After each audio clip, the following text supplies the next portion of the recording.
Hello welcome back to our channel. നമ്മുടെ 37ാമത് convocation ഇന്നലെ ഫെബ്രുവരി 20-ാം തീയതി നമ്മുടെ ഹെഡ് ക്വാർട്ടേഴ്സിലും അതുപോലെ തന്നെ ഒട്ടുമിക്ക റീജിയണൽ സെൻറ്റർ വെച്ച് നടക്കുകയുണ്ടായി. അപ്പോൾ കോൺവെക്കേഷൻ രജിസ്റ്റർ ചെയ്തിട്ട് കോൺവെക്കേഷൻ മോഡ് കൊടുത്തിട്ട് ഇൻവിറ്റേഷൻ കിട്ടിയ ആൾക്കാർക്കെല്ലാം ഇന്നലെ തന്നെ സർട്ടിഫിക്കറ്റൊക്കെ ഒഫീഷ്യലി ഷെയർ ചെയ്തിട്ടുണ്ടായിരുന്നു. അപ്പോൾ അത് കിട്ടിയിട്ടുണ്ടാവും. ഇനി കിട്ടാത്ത ആൾക്കാർക്ക് എന്ത് ചെയ്യും? നിങ്ങളുടെ റീജിയണൽ സെൻറ്റർ പോസ്റ്റലായിട്ട് അയച്ചു തരും. എത്ര ടൈം എടുക്കും നമുക്ക് പറയാൻ പറ്റില്ല. നിങ്ങളുടെ റീജിയണൽ സെൻറ്റർ പോലെ ഇരിക്കും. റീജിയണൽ സെൻറ്റർ ആണ് നിങ്ങൾക്ക് പോസ്റ്റിലോട്ട് ഈ ഒരു സർട്ടിഫിക്കറ്റ് അയച്ചു തരുന്നത് കേട്ടോ. അപ്പോൾ നമ്മൾ ഈ പറഞ്ഞ പോലെ എപ്പോൾ കിട്ടും നമുക്ക് അറിയില്ല. അപ്പോൾ ചില ആൾക്കാർക്കൊക്കെ സർട്ടിഫിക്കറ്റ് ആവശ്യമുണ്ടാവും. ചിലപ്പോൾ ജോബിനോ അല്ലെങ്കിൽ വേറെ എന്തിനൊക്കെ നിങ്ങൾക്ക് ആവശ്യമുണ്ടാവും. അപ്പോൾ അങ്ങനെയെങ്കിൽ നിങ്ങൾക്ക് എന്ത് ചെയ്യാം? ഡിജിറ്റൽ സർട്ടിഫിക്കറ്റ് ഡൗൺലോഡ് ചെയ്യാവുന്നതാണ്. അപ്പോൾ നമ്മുടെ സൈറ്റിനകത്ത് നിന്ന് കിട്ടുന്ന റിസൾട്ട് നമുക്ക് പ്രിൻ്റ് ഔട്ട് ഒന്നും എടുത്തിട്ട് കാണിക്കാൻ പറ്റില്ല. അതൊക്കെ അതിൻ്റെ താഴെ തന്നെ ഉണ്ടാവും ഡിസ്ക്ലൈമർ, ഇത് യൂസ് ചെയ്യാൻ പാടില്ല, ഇത് ജസ്റ്റ് നോക്കാനുള്ള സ്റ്റേറ്റ്മെൻറ്റ് മാത്രമാണെന്നൊക്കെ പറഞ്ഞിട്ട് ഡിസ്ക്ലൈമർ കാണിക്കും. അതുകൊണ്ട് തന്നെ മാർക്ക് ലിസ്റ്റ് ഒന്നും ഒരിക്കലും പ്രിൻറ്റ് ചെയ്തിട്ട് ആർക്കും കൊടുക്കരുത്. ഒന്നല്ലെങ്കിൽ നമ്മൾ ഒറിജിനൽ സർട്ടിഫിക്കറ്റ്, അതായത് നമ്മുടെ ഇഗ്നോ തന്നെ ഇഷ്യൂ ചെയ്യുന്ന ഒറിജിനൽ സർട്ടിഫിക്കറ്റോ അല്ലെങ്കിൽ ഡിജിറ്റലി വെരിഫൈഡ് ആയിട്ടുള്ള സർട്ടിഫിക്കറ്റോ യൂസ് ചെയ്യാവുന്നതാണ്. അപ്പോൾ നമ്മുടെ ഡിജി ലോക്കറിൽ നിന്ന് കിട്ടുന്ന സർട്ടിഫിക്കറ്റ് നമുക്ക് അങ്ങനെ വെരിഫൈഡ് സർട്ടിഫിക്കറ്റ് ആയതുകൊണ്ട് തന്നെ എല്ലാ ഒഫീഷ്യൽ പർപ്പസിനും അത് യൂസ് ചെയ്യാവുന്നതാണ്. അപ്പോൾ എങ്ങനെയാണ് ഡിജിറ്റൽ സർട്ടിഫിക്കറ്റ് ഡൗൺലോഡ് ചെയ്യുക എന്നുള്ളതാണ് നമ്മൾ ഈ ഒരു വീഡിയോയ്ക്കകത്ത് നോക്കുന്നത്. അപ്പോൾ നമുക്കിതിനകത്ത് ആദ്യം വേണ്ട ഒരു കാര്യം എന്ന് പറയുന്നത് ഡിജി ലോക്കർ തന്നെയാണ്. അപ്പോൾ നമ്മൾ പ്ലേ സ്റ്റോറിലോ ആപ്പ് സ്റ്റോറിലോ പോയിട്ട് ഡിജി ലോക്കറിൽ ഡൗൺലോഡ് ചെയ്യുക. ഈ ഒരു പർപ്പിൾ കളറിലുള്ളതാണ് കേട്ടോ നമ്മുടെ ഈ ഒരു ഡിജി ലോക്കറിൻ്റെ ആപ്പ്. നിങ്ങൾക്ക് എന്ത് ചെയ്യാം? ഇൻസ്റ്റാൾ ചെയ്യാം. ഓക്കെ, അപ്പോൾ ഇത് ഓപ്പൺ ആയിട്ട് വന്നിട്ടുണ്ട്. നിങ്ങൾക്ക് ഏത് ലാംഗ്വേജ് എന്ന് വെച്ച് കഴിഞ്ഞാൽ അത് സെലക്ട് ചെയ്യാം. എന്നിട്ട് കുറച്ച് കാര്യങ്ങളൊക്കെ ചോദിക്കുന്നുണ്ട്. അതൊക്കെ നമുക്ക് എന്ത് ചെയ്യാം? നെക്സ്റ്റ് അടിച്ചിട്ട് പോവാം. ലെറ്റ്സ് ഗോ എന്ന് കൊടുക്കാം. അപ്പോൾ ഇതിങ്ങനെ ഒരു വരും. അപ്പോൾ ഒട്ടുമിക്ക ആൾക്കാരും ABC ID ക്രിയേറ്റ് ചെയ്യാൻ വേണ്ടിയിട്ട് ഡിജി ലോക്കറൊക്കെ ലോഗിൻ ചെയ്തിട്ടുള്ള ഒരു വ്യക്തിയായിരിക്കും. അങ്ങനെയെങ്കിൽ ഇവിടെ ഗെറ്റ് സ്റ്റാർട്ടറിൽ നിന്ന് പോയിട്ട് നിങ്ങൾ എന്ത് ചെയ്യുക? സൈൻ ഇൻ കൊടുക്കുക കേട്ടോ. സൈൻ ഇൻ കൊടുത്തു കഴിഞ്ഞാൽ നിങ്ങളുടെ മൊബൈൽ നമ്പറും കൊടുക്കുക. പിന്നെ നിങ്ങൾ അന്നേരം ഒരു 6 ഡിജിറ്റ് സെറ്റ് ചെയ്തിട്ടുണ്ടാവും. ആ ഒരു 6 ഡിജിറ്റും ഇവിടെ കൊടുത്തു കഴിഞ്ഞാൽ നിങ്ങൾക്കത് ലോഗിൻ ചെയ്യാൻ പറ്റും. ലോഗിൻ ചെയ്യുമ്പോൾ ആ ഒരു മൊബൈൽ നമ്പറിലോട്ട് OTP വരും കേട്ടോ. ഇനിയല്ല നിങ്ങൾക്ക് ആധാർ വഴിയും ലോഗിൻ ചെയ്യാൻ പറ്റും. അപ്പോൾ ആധാർ നമ്പർ കൊടുക്കുക, അല്ലെങ്കിൽ യൂസർ നെയിം അറിയണമെങ്കിൽ അത് കൊടുക്കുക കേട്ടോ. ഇതിലൊന്ന് കൊടുക്കുക. പിന്നെ 6 ഡിജിറ്റ് സെക്യൂരിറ്റി പിൻ ഉണ്ട്, അതും കൂടി കൊടുത്തു കഴിഞ്ഞാൽ ആധാർ വെരിഫൈഡ് ആയിട്ടുള്ള ആ ഒരു മൊബൈൽ നമ്പറിലോട്ട് OTP പോകും. അത് കൊടുത്തു കഴിഞ്ഞാൽ നിങ്ങൾക്ക് ഇത് ലോഗിൻ ചെയ്യാൻ പറ്റും. ഇനിയല്ല നിങ്ങളിതിനകത്ത് ആദ്യം കയറുന്നൊരു വ്യക്തിയാണെങ്കിൽ ക്രിയേറ്റ് അക്കൗണ്ട് കൊടുക്കുക, നിങ്ങളുടെ ഫുൾ നെയിം, അപ്പോൾ ആധാറിലൊക്കെ ഉള്ള പോലുള്ള ഫുൾ നെയിം കൊടുക്കുക, അല്ലെങ്കിൽ എഡ്യൂക്കേഷൻ ക്വാളിഫിക്കേഷനുള്ള കൊടുത്താലും മതി. ഡേറ്റ് ഓഫ് ബർത്ത് തെറ്റാതെ കൊടുക്കുക, നമ്മളെ ജെൻഡർ കൊടുക്കുക, മൊബൈൽ നമ്പർ, അതുപോലെ തന്നെ മെയിൽ ID, ഇത് രണ്ടും ആക്റ്റീവ് ആയിട്ടുള്ളത് വേണം. കാരണം ഇതിനകത്തേക്കൊക്കെ OTP വരുന്നതാണ് കേട്ടോ. അതുപോലെ നിങ്ങൾക്ക് ഇഷ്ടമുള്ള ഏതെങ്കിലും 6 ഡിജിറ്റ് സെറ്റ് ചെയ്യാം. ഇഷ്ടമുള്ളത് കൊടുത്താലും ചിലപ്പോൾ അത് വാലിഡ് ആവില്ല. അപ്പോൾ അവരിങ്ങനെ കുറേ ഇത് യൂസ് ചെയ്യാൻ പറ്റുമെന്നൊക്കെ ചോദിക്കും. അപ്പോൾ നിങ്ങൾ എന്ത് ചെയ്യുക?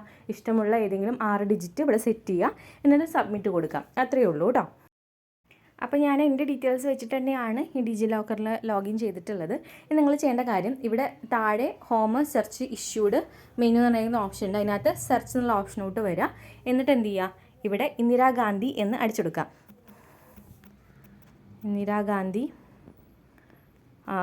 ഇന്ദിരാഗാന്ധി നാഷണൽ ഓപ്പൺ യൂണിവേഴ്സിറ്റി അടിക്കുന്ന സമയത്ത് ഡിഗ്രിയോ ഡിപ്ലോമ സർട്ടിഫിക്കറ്റ് എന്ന് പറഞ്ഞിട്ട് ഇങ്ങനെ കാണിക്കും. അപ്പോൾ എന്ത് ചെയ്യുക? അത് ക്ലിക്ക് ചെയ്യുക. ഓക്കെ, അപ്പോൾ നമ്മളോട് നമ്മുടെ പേര്, ആധാർ നമ്പറുള്ള പോലെ പേര് ഓട്ടോമാറ്റിക്കലി വരും. നമ്മുടെ ഡേറ്റ് ഓഫ് ബർത്ത് വരും. അതുപോലെ നമ്മളുടെ രജിസ്ട്രേഷൻ നമ്പർ കൊടുക്കാൻ പറഞ്ഞിട്ടുണ്ട്. രജിസ്ട്രേഷൻ നമ്പർ എന്ന് വെച്ച് കഴിഞ്ഞാൽ നമ്മുടെ ഇഗ്നോയ്ക്കകത്ത് എന്താണ് എൻറോൾമെൻറ്റ് നമ്പറാണ്. ആ എൻറോൾമെൻറ്റ് നമ്പർ നിങ്ങൾ ടൈപ്പ് ചെയ്ത് കൊടുക്കുക. അതുപോലെ തന്നെ ഇയർ എന്ന് ഉദ്ദേശിക്കുന്നത് നമ്മൾ പാസ് ഔട്ട് ആയ ഇയർ ആണ് കേട്ടോ. ഓക്കെ, അത് നിങ്ങളുടെ പ്രൊവിഷണൽ സർട്ടിഫിക്കറ്റ് നോക്കിക്കഴിഞ്ഞാൽ നിങ്ങൾക്ക് കാണാൻ കഴിയും. അതുപോലെ കോഴ്സ് ID ഉണ്ട്. അതെന്ന് വെച്ച് കഴിഞ്ഞാൽ നമ്മുടെ പ്രോഗ്രാം കോഡാണ്. ഇപ്പോൾ MCOM ആണെങ്കിൽ MCOM, MB ആണെങ്കിൽ ഇപ്പോൾ MBHM ആണെങ്കിൽ അത്, അല്ലെങ്കിൽ ഏതാണ് നമ്മുടെ ID കാർഡിലൊരു പേരുണ്ടാവുമല്ലോ, ആ ഒരു ID ആണ് നമ്മളിവിടെ അടിച്ചു കൊടുക്കേണ്ടത് കേട്ടോ. അപ്പോൾ അത് കറക്റ്റായിട്ട് കൊടുക്കുക. എന്നിട്ട് ഗെറ്റ് ഡോക്യുമെൻ്റ് എന്ന് കൊടുത്തു കഴിഞ്ഞാൽ നമ്മുടെ സർട്ടിഫിക്കറ്റ് വരുന്നതാണ്. അപ്പോൾ നമുക്ക് ട്രൈ ചെയ്ത് നോക്കാം. അതെ, ഞാൻ അങ്ങനെ എല്ലാ ഡീറ്റെയിൽസും കൊടുത്ത് ഗെറ്റ് ഡോക്യുമെൻ്റ് എന്ന് കൊടുത്തപ്പോൾ അതാ ഇവിടെ ഇങ്ങനെ ഡിഗ്രിയോ ഡിപ്ലോമ സർട്ടിഫിക്കറ്റ് എന്ന് പറഞ്ഞിട്ട് ഇങ്ങനെ ലോഡ് ആയിക്കൊണ്ടിരിക്കുകയാണ്. മിക്കവാറും വരുമായിരിക്കും. അത് വന്നിട്ടുണ്ട് കേട്ടോ. അപ്പോൾ അത് കംപ്ലീറ്റ് ആയിട്ടുണ്ട്. ഇപ്പോൾ ഇവിടെ നോക്കിക്കഴിഞ്ഞാൽ 2 ഡിഗ്രിയുടെ സർട്ടിഫിക്കറ്റ് ഉണ്ടാവും. ഡിഗ്രി ഓർ ഡിപ്ലോമ സർട്ടിഫിക്കറ്റ് എന്ന് പറഞ്ഞിട്ട്. അതായത് എനിക്ക് ആദ്യം ഒരു UG ഉണ്ടായിരുന്നു, അത് നമ്മൾ ചെയ്തിട്ടുള്ളതാണ് ഒന്ന് മുകളിൽ കിടക്കുന്നത്. ഇപ്പോൾ താഴെ കിടക്കുന്നതാണ് ഇപ്പോൾ ഞാൻ MCOM ചെയ്തിട്ടുള്ളത് വന്നിട്ടുള്ളത് കേട്ടോ. അപ്പോൾ അത് വന്നിട്ടുണ്ട്. അപ്പോൾ നിങ്ങൾ ഈ പാസ് ഔട്ട് ഇയർ സെലക്ട് ചെയ്യുന്ന സമയത്ത് 2023 24 ഒന്നും ഉണ്ടാവില്ല, 2022 ഉണ്ടാവുള്ളൂ. അപ്പോൾ നിങ്ങൾ 2022 വെച്ച് കൊടുത്താലും നമുക്ക് ഡീറ്റെയിൽസും കാര്യങ്ങളും സർട്ടിഫിക്കറ്റൊക്കെ വരും. ഞാനിപ്പോൾ 2023 പകരം 2022 കൊടുത്തിട്ടുള്ളത്. അപ്പോൾ ഇതിൻ്റെ സർട്ടിഫിക്കറ്റ് വന്നിട്ടുണ്ട്. അപ്പോൾ റൈറ്റ് സൈഡിൽ മുകളിൽ എൻറോൾമെൻറ്റ് നമ്പർ രജിസ്റ്റർ നമ്പർ എന്ന് പറഞ്ഞിട്ട് കൊടുത്തിട്ടുണ്ട്. ലെഫ്റ്റ് സൈഡിൽ നമ്മുടെ സർട്ടിഫിക്കറ്റ് കോഡ് ഉണ്ട്. പിന്നെ നമ്മുടെ യൂണിവേഴ്സിറ്റിയുടെ പേര്, പിന്നെ നമ്മുടെ പേര്, പിന്നെ ഏതാണ് പ്രോഗ്രാം എടുത്തേക്കുന്നത്, പിന്നെ എന്താണ് ഡിവിഷൻ, ഏത് ടേമിലാണെന്ന് പാസ്സായി നോക്കേണ്ടത്. അപ്പോൾ ഇതിനകത്ത് വ്യക്തമായിട്ട് 2023 എന്ന് കാണിക്കുന്നെങ്കിൽ പോലും ഞാൻ നേരത്തെ ഗെറ്റ് ഡോക്യുമെൻ്റ് എന്ന് കൊടുക്കുന്ന സമയത്ത് 2022 കൊടുത്തിട്ടുള്ളത്. ഈ പറഞ്ഞ കാര്യങ്ങളെല്ലാം കറക്റ്റായിട്ട് വന്നിട്ടുണ്ട്, ഒരു കുഴപ്പമില്ല കേട്ടോ. എന്നിട്ട് താഴെ ഡിജി ലോക്കർ വെരിഫൈഡും ഉണ്ട്, അതുപോലെ ഡിജിറ്റൽ സൈൻഡ് ഓൺ എന്ന് പറഞ്ഞിട്ട് നമ്മുടെ ഡേറ്റും അതുപോലെ ടിക്ക് മാർക്കും പിന്നെ ലെഫ്റ്റ് സൈഡിൽ ഒരു QR കോഡും കാര്യങ്ങളൊക്കെ വരുന്നുണ്ട്. അപ്പോൾ ഇതാണ് നമ്മുടെ ഡിജിറ്റൽ സർട്ടിഫിക്കറ്റ്. ഇത് നിങ്ങൾക്ക് പ്രിൻ്റ് എടുത്തിട്ടൊക്കെ യൂസ് ചെയ്യാവുന്നതാണ്, കാരണം ഇത് ഡിജിറ്റലി വെരിഫൈഡ് ആണ്. അപ്പോൾ ഇത് യൂസ് ചെയ്യുന്നതിന് അങ്ങനെ പ്രശ്നങ്ങളോ കാര്യങ്ങളോ ഒന്നുമില്ല.